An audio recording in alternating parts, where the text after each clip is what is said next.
psicopata, lunático, louco. Esses são nomes que usamos ao descrever assassinos em série. No entanto, os assassinos que chegam a comer suas vítimas são um tipo diferente de loucura. Não é preciso dizer que eles causam medo no coração dos cidadãos comuns. Mas o que acontece quando eles são presos? Eles vivem em constante temor por suas vidas? Tornam-se alvos e têm de viver olhando por cima dos ombros? Ou também são temidos por seus companheiros de prisão? Vamos descobrir o que realmente acontece com os canibais na prisão. Jeffrey Dahmer. Ele é, sem dúvida, o canibal mais famoso da história. Seus apelidos, Monstro de Milwaukee, deixam claro que ele causou noites de insônia aos residentes da cidade. Com 17 mortes em seu nome, ele só poderia ser descrito como um monstro sem coração. Então, quem exatamente era ele? O que o levou a se tornar o monstro que acabou se tornando? Como ele foi preso? E como era sua vida na cadeia? Ele nasceu em Milwaukee. Muito se tem falado sobre seus pais e o possível papel deles na criação do monstro que todos agora conhecem. Seu pai era um estudante de química e, mais tarde, um químico pesquisador. Durante a maior parte da infância dele, os estudos de seu pai o mantiveram longe do filho. Isso significa que ele passava muito tempo com sua mãe, uma instrutora de máquinas de teletipo. A mãe dele tinha seu quinhão de problemas, pois sofria de depressão, exigia atenção constante e passava cada vez mais tempo na cama. Portanto, nenhum dos pais dedicava muito tempo ao filho. Na escola primária, ele era considerado quieto e tímido, o que significa que tinha poucos amigos. É interessante notar que, desde muito cedo, ele manifestou interesse por animais mortos. De acordo com seu pai, ele ficava estranhamente entusiasmado com o som que os ossos faziam e ficou tão preocupado com ossos de animais que, certa vez, chegou a perguntar o que aconteceria se ossos de galinha fossem colocados em alvejante. Desde seu primeiro ano na escola, ele era visto como um pária, já que seus problemas em casa o dominavam, e ele finalmente caiu no alcoolismo. Seus pais brigavam constantemente, levando-os a finalmente se divorciarem. Foi nesse mesmo ano que ele assassinou sua primeira vítima, apenas 3 semanas após sua formatura no ensino médio. Esse assassinato o colocou em um caminho que o levaria a tirar mais 16 vidas. De acordo com ele, começou a procurar ativamente por vítimas, a maioria das quais ele encontrava em bares gays ou nas proximidades, e normalmente as atraía para a casa de sua avó. Ele drogava suas vítimas e, quando elas ficavam inconscientes, ele as estrangulava até a morte. Em seguida, desmembrava seus corpos e jogava os restos mortais no lixo. No entanto, ele retinha seus crânios antes de pulverizá-los vários meses depois. Ele era tão doente que às vezes beijava e conversava com as cabeças decepadas de suas vítimas, enquanto desmembrava o restante de seus corpos.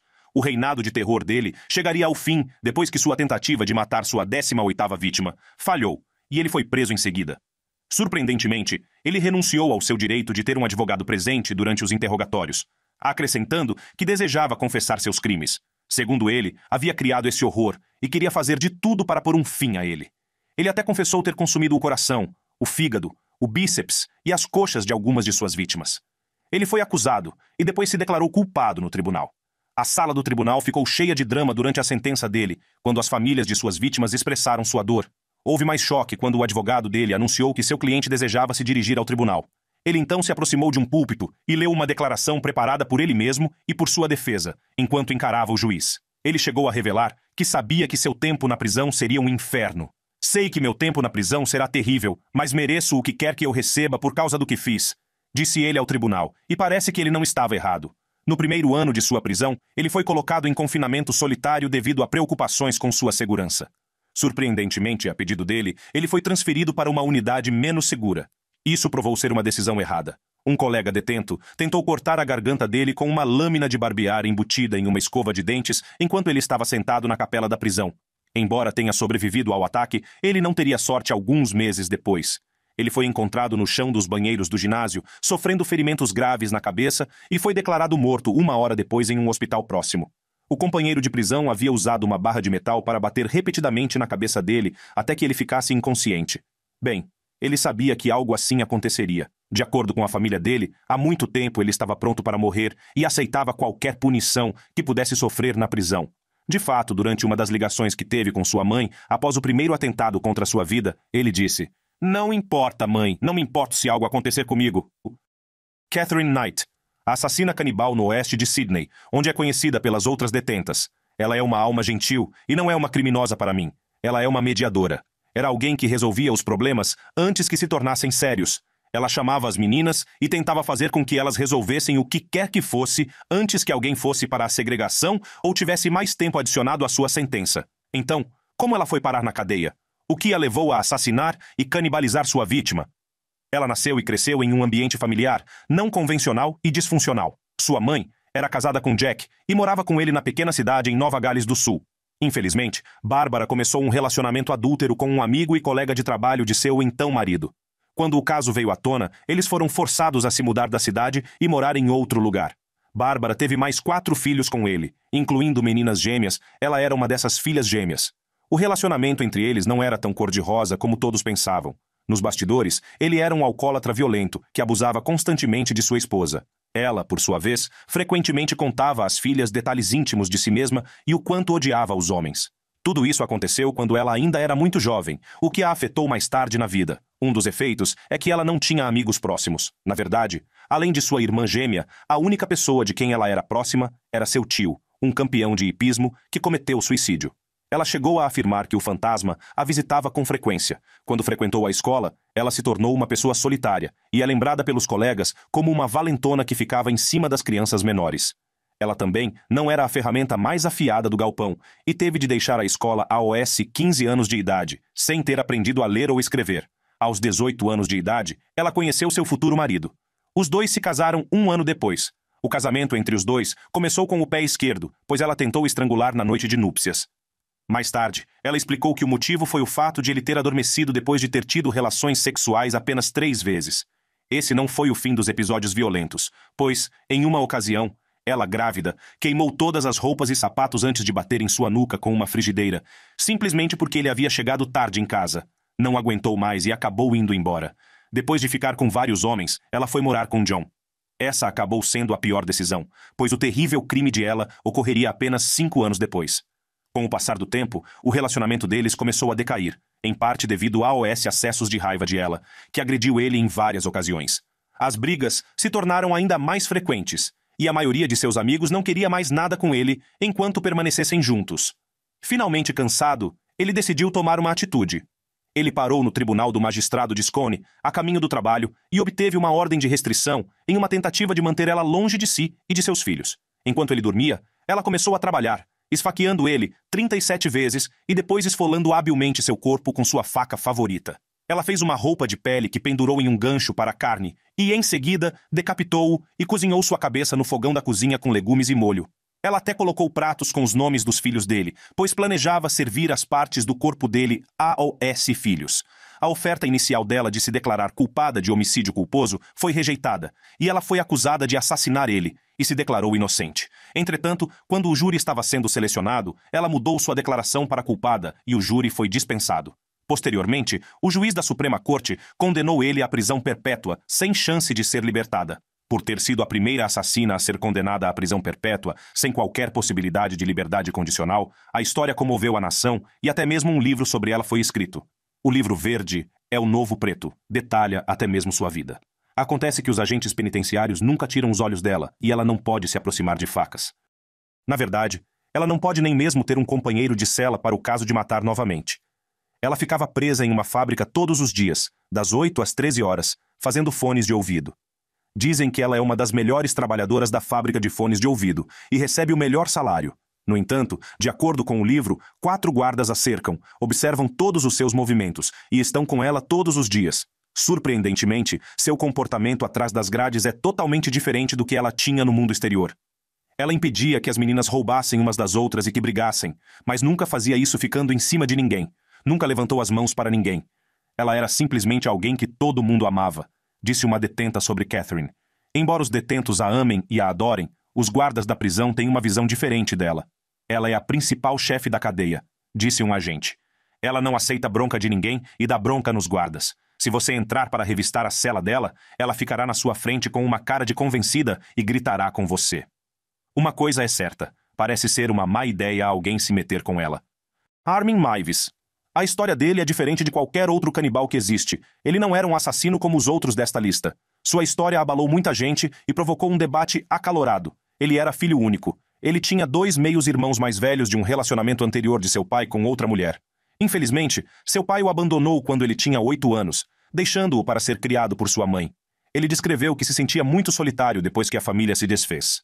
Em sua adolescência, ele ficou fascinado pelo conto de fadas alemão.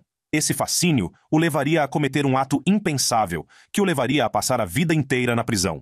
Para contextualizar, no conto de fadas, eles são irmãos que são abandonados em uma floresta e caem nas mãos de uma bruxa, que vive em uma casa de pão de gengibre e doces. A bruxa, que tem intenções canibais, pretende engordar antes de comê-lo. No entanto, Gretel salva seu irmão, empurrando a bruxa em seu próprio forno, matando-a e fugindo com o tesouro da bruxa. Enquanto a maioria das crianças se maravilhava com o heroísmo demonstrado para salvar seu irmão, a atenção dele foi capturada pela bruxa. Alguma coisa no fato de ela querer comer o garotinho fascinou o jovem, que teria o desejo de replicar o hábito da bruxa em sua vida adulta. Havia apenas um problema: ele não era um assassino. Ele não tinha em si a capacidade de se tornar violento para satisfazer seus desejos. Então, ele fez a única coisa que sabia que poderia funcionar. Decidiu procurar alguém que aceitasse de bom grado ser morto e seu corpo canibalizado. Em busca de um voluntário disposto, ele publicou um anúncio no então ativo site, um fórum agora extinto, para pessoas com fetiche por canibalismo. O anúncio dele dizia que ele estava procurando um jovem bem constituído, para ser abatido e depois consumido. Com certeza, ele tinha seu voluntário. Um engenheiro de 43 anos de Berlim respondeu ao anúncio. É interessante notar que muitas outras pessoas responderam ao anúncio, mas depois ficaram com medo e desistiram. Eles se encontraram na casa dele, onde concordaram em filmar toda a terrível provação. Eles começaram com Brandes engolindo 20 pílulas para dormir e um frasco de xarope para tosse. Os dois então concordaram em cortar o pênis de Brandes para que o comessem juntos. Inicialmente, Brandes insistiu que ele tentasse morder a parte do corpo. Isso não funcionou, e por fim, ele usou uma faca para removê-la. Brandes até tentou comer parte do pênis cru, mas não conseguiu, porque era muito duro e mastigável. Ele então fritou a parte do corpo em uma panela com sal, pimenta, vinho e alho. Isso não saiu como planejado, pois o pênis ficou muito queimado para ser consumido. Ele então cortou o pênis em pedaços e deu de comer ao seu cachorro. Ele deu um banho em seu voluntário antes de ir ler um livro de Jornada nas Estrelas, checando a cada 15 minutos. Durante todo esse tempo, Brandes ficou sangrando na banheira, entrando e saindo da consciência. Após uma longa hesitação e oração, ele matou Brandes com uma facada na garganta e depois pendurou o corpo em um gancho de carne. Ele desmembrou e comeu o cadáver durante os 10 meses seguintes, armazenando partes do corpo em seu freezer sob caixas de pizza e consumindo até 20 kg da carne. O incidente foi registrado em uma fita de vídeo de 4 horas, que nunca foi divulgada ao público, devido ao seu conteúdo macabro. Há um rumor de que 4 capturas de tela do vídeo podem ser encontradas online, mas a credibilidade das capturas de tela nunca foi comprovada.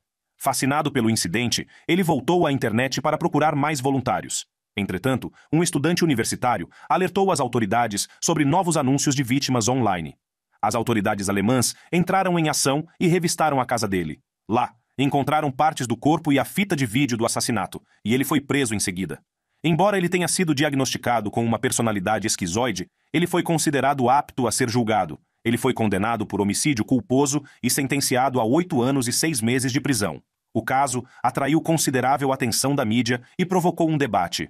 Muitas pessoas questionaram se o lugar dele era na prisão, já que sua vítima havia aceitado voluntariamente ser morta e canibalizada. No entanto, ele admitiu tê-lo canibalizado, expressou arrependimento por suas ações e foi levado para a prisão.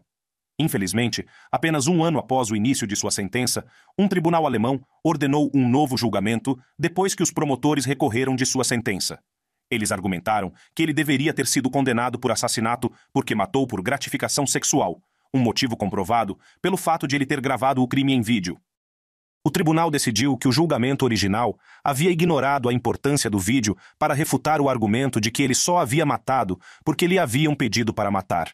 Mais notícias ruins se seguiram, pois em seu novo julgamento, um psicólogo afirmou que ele poderia reincidir, pois ainda tinha fantasias sobre devorar a carne de jovens. Agora, não havia como os tribunais deixá-lo ir e colocar o público em perigo. E como de fato aconteceu, um tribunal de Frankfurt condenou ele por assassinato e o sentenciou à prisão perpétua. Enquanto estava na prisão, ele se tornou vegetariano e incentivou pessoas como ele a procurar tratamento, para que o problema não se agravasse como aconteceu com ele. Como esse é um caso único, algumas regras da prisão foram flexibilizadas para ele. Ele foi autorizado a sair da prisão para excursões supervisionadas e disfarçadas pela cidade em um estado diferente. É impressionante a confiança que até os guardas têm nele, mostrando que ele nunca foi um criminoso violento. Nikolai Djumagaliev, da Alemanha para o atual Cazaquistão. Acredita-se que ele tenha matado e canibalizado pelo menos 10 pessoas, tendo como alvo principal as mulheres. Surpreendentemente, suas atrocidades foram cometidas em um período de apenas 2 anos. Ele era considerado por todos que o conheciam como um cavalheiro bem falante, de barba feita e sempre bem vestido. No entanto, ele tinha uma falha física que todos que o conheciam ignoravam. Ele possuía dentes de metal branco, pois havia perdido seus dentes naturais anos antes. Embora não fosse exatamente um solitário, ele geralmente ficava sozinho, andando pela cidade e tentando conhecer mulheres diferentes por onde passava. Seu local favorito na cidade era perto da margem do rio, onde ele encontrava uma jovem e a atraía para a parte escura do parque próximo. Lá, ele abusava da mulher e terminava cortando seu corpo com uma faca e um machado que carregava consigo o tempo todo. No entanto, ele ainda não havia terminado. Ele então cozinhava partes de suas vítimas e comia sua carne. O restante ele colocava em um saco e levava para casa. Mais tarde, quando foi descoberto, a polícia percebeu que Nikolai também costumava organizar pequenas reuniões com amigos, nas quais preparava grandes quantidades de carne para compartilhar com os convidados. Essas reuniões eram sempre realizadas logo após um de seus assassinatos. Ele alimentava seus convidados involuntários com partes de sua morte recente. O que é surpreendente é que ele havia sido preso e acusado várias outras vezes por matar pessoas, mas nunca ficou na cadeia por muito tempo. Por exemplo, em um estado de embriaguez, ele atirou acidentalmente em um colega bombeiro e foi preso por isso. No entanto, ele foi diagnosticado com esquizofrenia e em menos de um ano foi libertado e voltou para o mundo exterior, onde continuaria sua onda de assassinatos. Há 2 histórias populares sobre como ele foi finalmente preso. A menos conhecida afirma que 2 bêbados da cidade, que foram convidados a voltar à sua casa para comer algo, levaram a polícia até ele. Ao entrar na casa, os bêbados descobriram a cabeça de uma mulher, juntamente com os intestinos na cozinha, pronta para ser cozida. A história mais contada sobre sua prisão afirma que o 9º assassinato dele foi o que levou à sua captura. Ele convidou alguns amigos e suas namoradas para sua casa. No entanto, movido por seu desejo de matar, ele acabou matando um de seus amigos e começou a desmembrá-lo no cômodo ao lado. Quando os outros hóspedes foram procurá-los e viram o que estava acontecendo, fugiram horrorizados da casa e denunciaram o fato à polícia. Os policiais que chegaram pegaram o canibal de joelhos, manchado de sangue. A polícia ficou tão chocada com o que encontrou que o canibal conseguiu escapar. Ele fugiu para as montanhas nu, com um machado nas mãos. Ele foi localizado e levado sob custódia no dia seguinte. A estadia dele na prisão não foi como a de outros canibais desta lista. Como ele já havia sido diagnosticado com esquizofrenia, foi novamente declarado insano e enviado para um centro de tratamento especial, onde passou os 8 anos seguintes. Enquanto estava sendo transferido para um hospital psiquiátrico comum, Nikolai conseguiu escapar usando o carro em que estava sendo transportado e foi declarado fugitivo. Após 2 anos de fuga, ficou cada vez mais difícil se esconder, pois as autoridades intensificaram a busca por ele. Então, ele decidiu desviar a atenção de seu esconderijo e colocar os investigadores na pista errada, fazendo-os pensar que ele estava em Moscou. Ele pediu a um amigo que pegasse uma carta que havia escrito para um amigo e a enviasse de Moscou. A carta terminava com as palavras: "Agora voltarei em breve. Há muitas mulheres bonitas aqui. Ninguém perceberá sua perda." Seu estratagema funcionou, pois a imprensa e várias publicações espalharam os rumores de que o assassino estava na capital. No entanto, seu tempo de fuga foi interrompido quando ele foi finalmente preso. Atualmente, ele está isolado da sociedade e está internado em uma clínica psiquiátrica especializada. Certa vez, ele entrou com um pedido de pena de morte, mas isso foi considerado pelos especialistas como um sintoma da deterioração de sua condição. Antron Singleton, e agora de volta a OS Estados Unidos, onde uma celebridade foi condenada por assassinato e canibalismo. Ele foi um rapper e poeta americano. Então, como ele foi parar atrás das grades por um crime tão atroz? Ele cresceu em Dallas, Texas, onde começou a escrever poesia aos 7 anos de idade. Em seguida, iniciou sua carreira no rap como membro do grupo de hip hop. O grupo se desfez, depois de lançar seu álbum, e Singleton seguiu carreira solo, que foi interrompida. As drogas tiveram um papel importante no fim prematuro de sua carreira no rap. Assassinou sua colega de quarto, de 21 anos, no apartamento que dividia com ela e o namorado dela, em Los Angeles, Califórnia. O namorado dela, Thomas, chegou a testemunhar que ele e Singleton passaram a noite anterior ao assassinato fumando PCP. O corpo dela foi encontrado em seu apartamento à noite por um amigo. Seu peito havia sido rasgado e uma lâmina de 3 polegadas foi encontrada quebrada em sua escápula. Marcas de dentes também foram encontradas em seu rosto e em seus pulmões, que haviam sido arrancados de seu peito. O amigo testemunhou que ele estava nu e coberto de sangue, parado na rua e olhando para o céu. Um exame médico realizado logo após sua captura encontrou carne humana em seu estômago que não era dele. Será que as drogas realmente levaram o rapper e poeta a matar sua vítima inocente? Bem, também conhecida como pó de anjo, é um anestésico dissociativo usado principalmente de forma recreativa por seus efeitos significativos de alteração da mente. A PCP é conhecida por causar alucinações, percepções distorcidas de sons e comportamento violento em seus usuários. Como muitas outras drogas, ele é conhecido por alterar os estados de humor de forma imprevisível, fazendo com que alguns indivíduos se tornem alheios e outros animados. PCP pode induzir sensações de força, poder e invulnerabilidade, bem como um efeito entorpecente na mente. Ele não tinha nenhum histórico de comportamento violento. De fato, considerando o setor em que atuava, o rapper não teve nenhum encontro negativo com a lei antes desse incidente. Isso só pode nos levar a concluir que as drogas que ele tomou naquele dia o dominaram e ele acabou cometendo o impensável. De fato, durante seu julgamento, ele se declarou inocente por motivo de insanidade no momento do assassinato, pois sua defesa argumentou que o rapper estava em estado psicótico devido ao uso de PCP na noite anterior ao crime. Apesar dos esforços de sua defesa, o tribunal decidiu que a intoxicação e a alegação de insanidade não eram razões satisfatórias para cometer o crime. O promotor público argumentou que o uso de drogas não poderia ser usado como base para uma alegação de insanidade na Califórnia, com o que o juiz concordou. É interessante notar que algumas das letras do rapper, nas quais ele elogia assassinos fictícios e reais, foram usadas como prova no tribunal.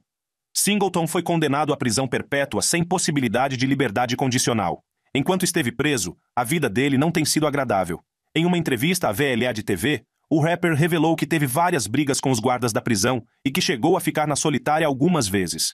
A mãe da vítima entrou com um processo por homicídio culposo contra Singleton, seu guarda-costas. O processo acusava as gravadoras de terem fornecido drogas a Singleton para incentivá-lo a agir de forma extremamente violenta, a fim de torná-lo mais vendável como um rapper gangsta. O processo alegava que parte do que tornava um gangsta rapper comercializável era o fato de ele participar de atividades violentas. A Death Row protestou que não tinha nenhuma ligação com Singleton e foi retirada do processo. Carolyn até acreditava que o namorado dela havia armado uma cilada para ele. Forrest era abusivo e ela ia deixá-lo no dia em que foi assassinada. De acordo com Carolyn, ela tinha um ferimento na nuca causado por uma motoneta de criança, e a motoneta tinha uma marca de mão ensanguentada, mas a marca da mão não era de Big Lurch e não foi mencionada no tribunal. Outras provas não utilizadas incluíam uma pegada, impressões digitais com sangue nas portas e um sapato na porta dos fundos. Foram coletadas provas de DNA, mas a polícia as perdeu. O DNA não correspondia ao dele. Carolyn acreditava que a condição do corpo dela mostrava que o assassino odiava ela e que uma alta concentração de PCP não causaria esse tipo de assassinato malicioso.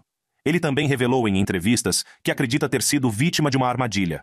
Ele chegou a afirmar que havia cães jovens na casa, pitbulls, e que a polícia não examinou as marcas de mordida em ela para ver se eram caninos. Seu relato do que aconteceu naquela noite deixa mais perguntas do que respostas. De acordo com o rapper, na noite do assassinato dela, havia uma festa na casa e PCP foi distribuído. Um método comum de consumo, e o método usado naquela noite era um líquido no qual os cigarros eram mergulhados e depois fumados. De acordo com ele, eles continuaram a lhe dar a droga. Deram-lhe tanta droga que na época pareceu estranho para ele. Quando se deu conta, acordou na cadeia 2 semanas depois, acusado de homicídio. Ele não teve consciência do que o cercava por 2 semanas e descobriu que já tinha um advogado, Milton Grimes. O mesmo homem que era dono da gravadora a qual ele havia acabado de se associar. Ele também descobriu que estava tomando o medicamento antipsicótico haloperidol e seu advogado começou a lhe dizer que eles precisavam fazer com que o caso parecesse o mais ruim possível para que ele fosse enviado a um hospital psiquiátrico. Tudo isso, de acordo com o rapper, era uma espécie de disfarce para ajudar os verdadeiros assassinos a saírem impunes enquanto ele ia para a prisão. De acordo com a mãe da vítima, o rapper não matou ela.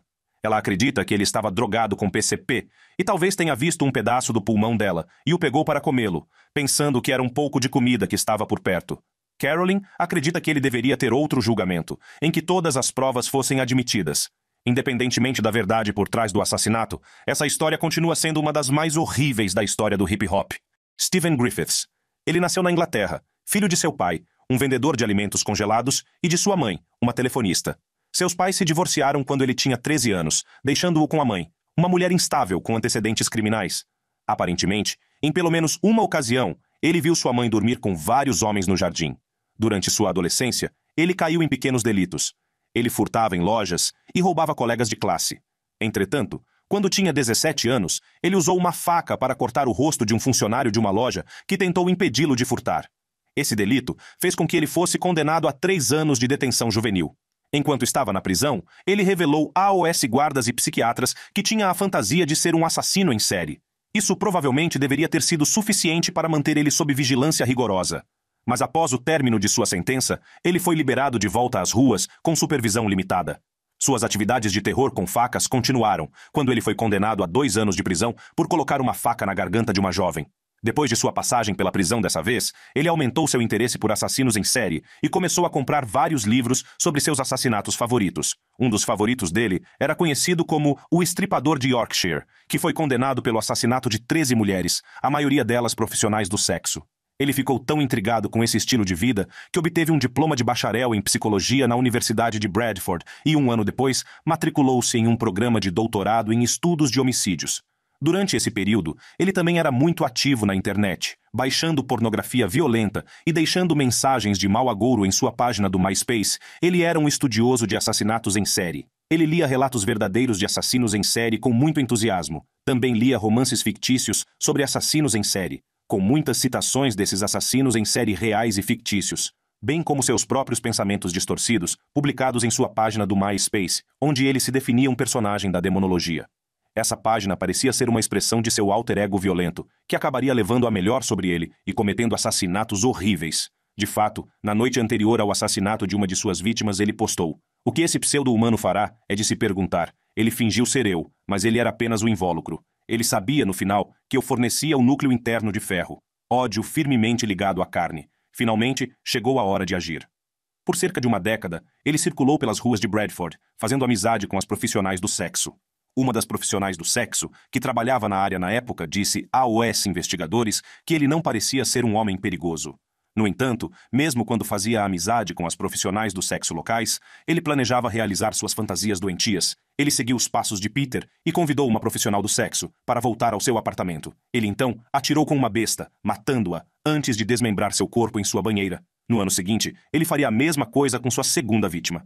Acredita-se que ele guardava partes dos corpos das vítimas para comer mais tarde, às vezes cozinhando-as e às vezes comendo-as cruas. As partes dos corpos que ele não comia eram colocadas em sacos de lixo e jogadas em um lago próximo. O terceiro e último assassinato de Suzanne foi um pouco diferente. Ele manteve ela como refém em seu apartamento por 2 dias. No entanto, ela acabou conseguindo se libertar do cativeiro e, nesse momento, abriu a porta do apartamento e correu pelo corredor. Infelizmente, ele a perseguiu no corredor com uma besta na mão e atirou e a matou quando ela tentava escapar. No entanto, quando ele se virou, notou uma câmera CCTV que havia capturado todo o incidente. Ele passou casualmente pela câmera e mostrou o dedo do meio. Em seguida, ele deu a ela o mesmo tratamento que deu a aos outros, comendo partes dela e jogando outras partes no lago. Após o assassinato dela, os zeladores do prédio de apartamentos dele analisaram as imagens de CCTV, viram o crime hediondo que havia sido cometido e imediatamente alertaram a polícia. Pouco tempo depois, a polícia invadiu o apartamento dele, onde ele estava esperando calmamente que o prendessem. Dentro do apartamento, a polícia encontrou restos dos corpos das vítimas, bem como suas fotos, uma das quais mostrava claramente o corpo morto dela na banheira. Ele foi condenado por todos os 3 assassinatos após se declarar culpado. Sentenciou ele à prisão perpétua com uma ordem de prisão perpétua, o que significa que ele não terá direito à liberdade condicional e provavelmente passará o resto de sua vida na prisão. Seu tempo na prisão não tem sido agradável devido ao fato de ele ter tentado se matar em mais de uma ocasião. Ele fez uma greve de fome de 120 dias, durante os quais evitou contato com outras pessoas.